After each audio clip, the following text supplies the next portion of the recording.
Something that we always look at every year, but realtors, brokers, lenders, et cetera, is renewals. Sure. So who has a real estate license in the state of Missouri and renews it? Or who has a broker license in the state of Missouri and renews it? Because that has to be done every 2 years. Yeah. This year will be interesting because business has been very different than years in the past.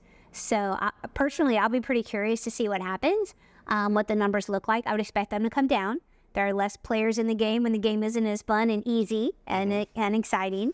So I think there's going to be, maybe a restriction of the number of people that are in all of our roles, realtors and lenders and brokers.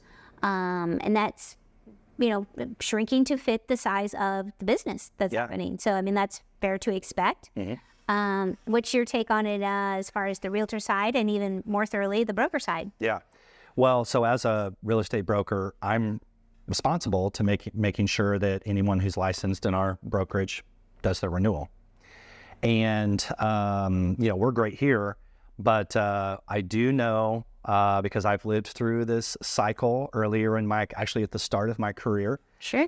Where whenever the government exercises their right to influence fiscal policy, which means raising interest rates, in order to slow inflation.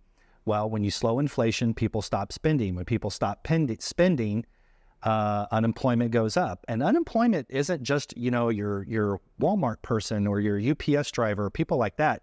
It's everybody, and that includes business owners. In fact, I have to say it especially includes business owners. And business owners will contract as well.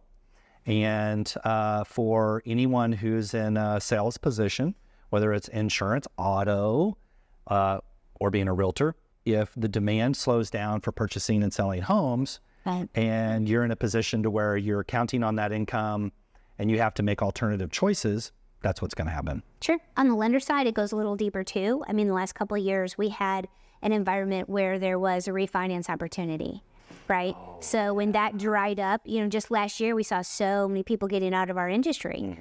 Business went to, in some businesses, some companies, half of what it was. So that makes sense that the employment and, people in our industry, the staffing went to half of what it was. It just follows suit. So yeah, absolutely. Curious to see what will happen over the next few months.